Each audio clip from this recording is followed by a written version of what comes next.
A guy in Montana was clearing out his late father-in-law's garage last winter. Rusted rakes, a dead lawnmower, a stack of paint cans nobody wanted. Tucked behind a shelf of motor oil was a canvas rucksack, stiff with age, and a small brass stove, wrapped in a rag that had gone the color of an old dollar bill. He almost put both in the burn pile. A neighbor talked him out of it.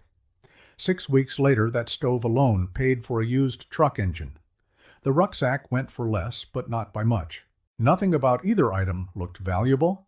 That's not an accident.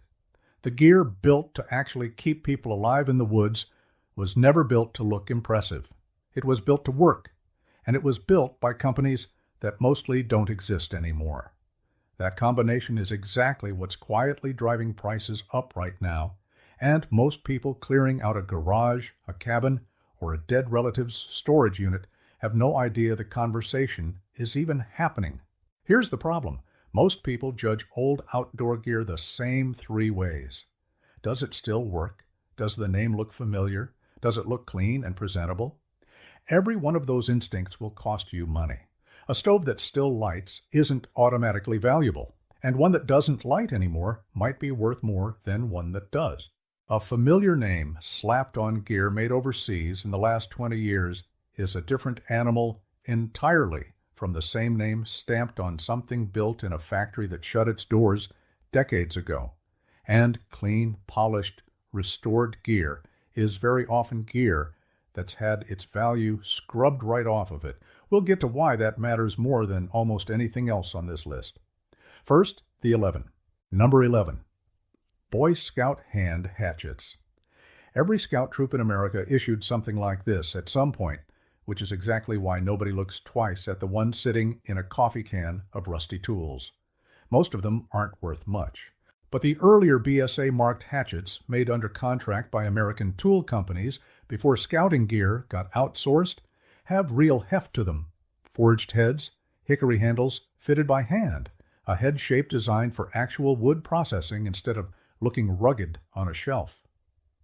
Collectors of scouting memorabilia and vintage tool collectors both chase these, which is a smaller market than it sounds like, but a determined one. A clean example with the original leather sheath can outperform a rusted one by a wide margin.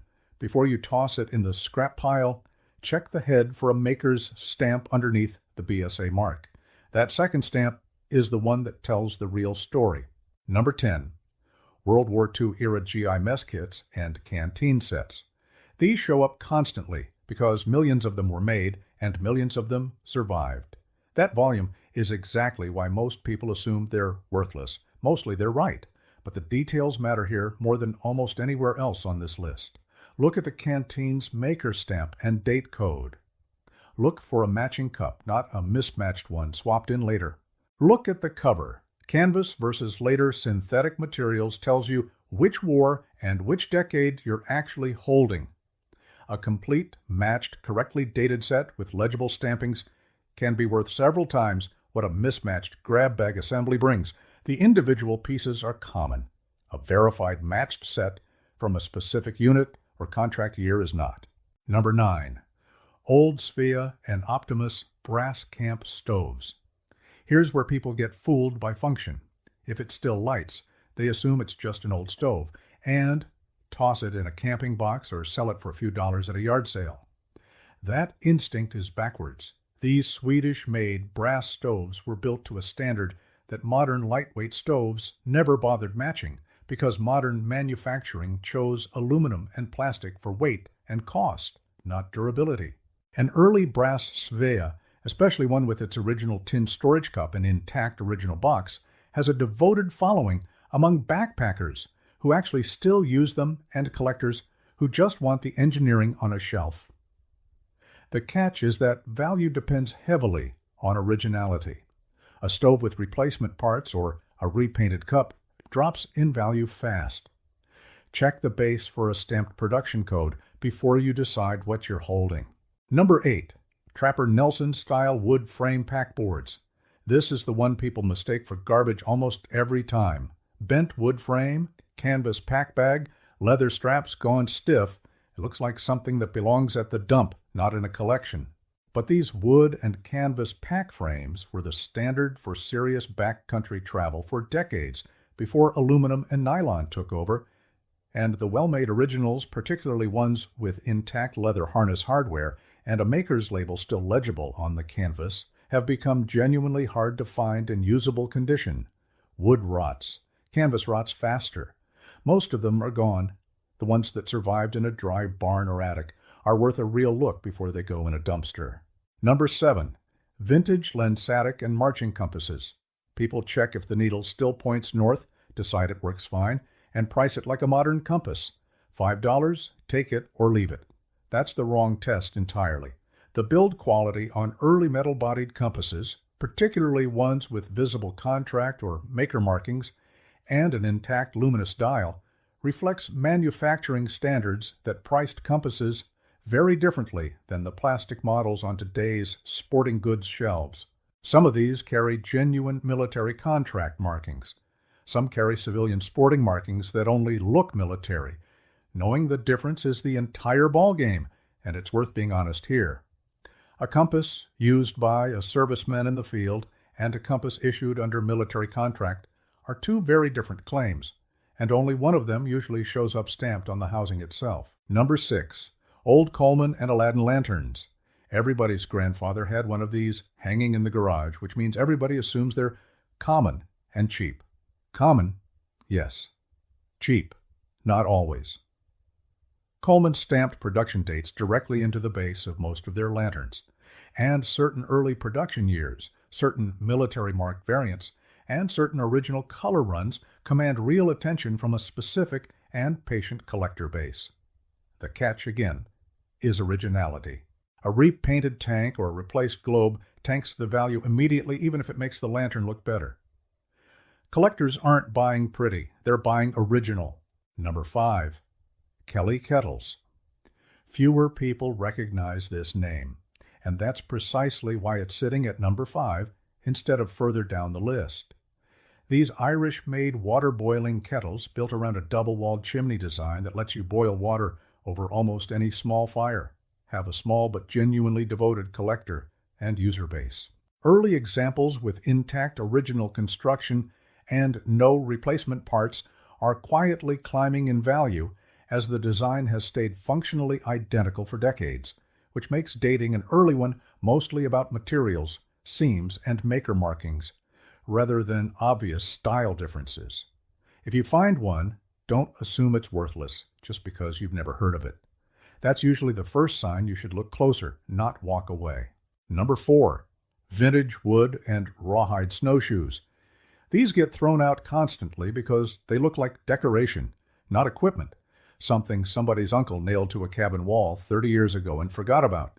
Genuine handmade wood frame, rawhide lace snowshoes from established American and Canadian makers were built by people whose entire trade was disappearing even as they made them. Machine-made aluminum and synthetic snowshoes replaced almost all of it. A pair with intact original lacing, a solid maker's brand burned into the frame, and no rot in the wood represents a skill set that's mostly gone now. Damaged lacing can sometimes be restrung without killing the value, since that's expected maintenance. A cracked or replaced wood frame is a different story entirely. Number 3. Old canvas haversacks and military rucksacks. People see canvas that's gone stiff and faded, assume it's ruined, and toss it. Wrong call, again. Canvas ages the way leather does. It tells a story instead of erasing one.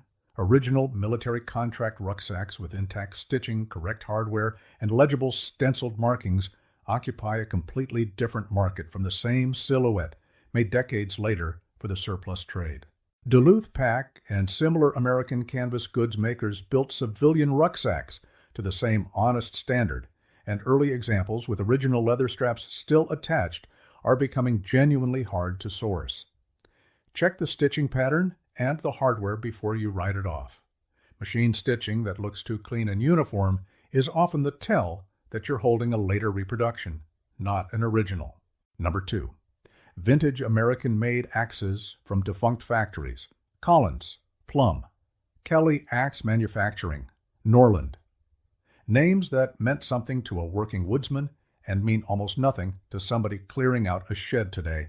These companies closed or got absorbed into larger conglomerates decades ago, and the manufacturing logic changed the moment that happened. An axe head forged by one of these companies before the shutdown, with a hand-fitted hickory handle and a maker's stamp still visible under the surface rust, represents a level of steel quality and hand finishing that current mass production doesn't attempt to match at any price point. Most people see a rusty axe head and think scrap metal, or at best, a garage sale dollar item. The rust is almost never the problem. It cleans off without damaging the steel underneath, if you know how to do it correctly. What actually kills the value is regrinding the edge on a bench grinder and reshaping the head into something it was never meant to be. That mistake is permanent. Number 1, Randall made knives. Here's the one that surprises people the most because, unlike almost everything else on this list, it doesn't look old or forgotten. It looks like exactly what it is: a purpose-built fighting and survival knife, hand-forged in a small Orlando shop that's been building these since the 1930s. This is a name that carries real weight in military circles, and it's worth being precise about why. Randall knives were never standard military issue. They were privately purchased, often at real personal expense, by servicemen who wanted something better than what they were handed, a distinction that matters because, carried privately by operators who trusted their lives to it, is a different and in some ways more compelling claim than issued by the government, and it happens to be the true one here. Early examples with period-correct sheaths, verified maker's stamps, and honest serviceware can be worth serious money to the right collector, and the ones with any documented provenance to a specific unit or conflict go even further. If you find one in an old footlocker or tucked into a drawer with faded letters and photographs, you are very likely holding the most valuable item on this entire list, and probably the one most people would have handed off for nothing. Now here's where most people lose the most money, and it has nothing to do with recognizing what they've got. It's what they do to it afterward. The instinct with any of these 11 items is the same. It looks rough, so you clean it. You scrub the rust off the axe head, you repaint the faded lantern tank, you oil the stiff leather straps back to a supple shine, you sharpen the old blade back to a mirror edge. Every one of those actions feels like care. Every one of those actions can gut the value of what you're holding. Original surface condition, original finish, original hardware. That's the evidence collectors use to confirm authenticity and age. Strip it off, and you haven't improved the item. You've erased its paper trail. A rusted, honest, untouched axe head can be worth 2 or 3 times what the same axe head brings after somebody fixes it up with a wire wheel and fresh paint. That's not intuitive, and it's exactly why the mistake happens constantly. So before you touch anything on this list, do the boring part first. Photograph the maker's stamp, the date code, the contract markings, wherever they exist. Photograph the item exactly as you found it, dirt and all. Look for the original box, the canvas cover, the leather sheath, the paper instructions. A complete set with its original packaging is worth dramatically more than the same tool loose and separated from everything that came with it. Then search completed and sold listings, not active asking prices, before you decide what any of it is worth. Active listings tell you what hopeful sellers want. Sold listings tell you what somebody actually paid. Those two numbers are rarely close. Here's the thing worth sitting with. None of these 11 items were built to be collected. They were built to be used until they wore out, or the person carrying them didn't need them anymore. The ones that survived did it by accident, forgotten in an attic, buried in a barn, packed away by someone who never got around to throwing them out. That's not a coincidence anymore, either.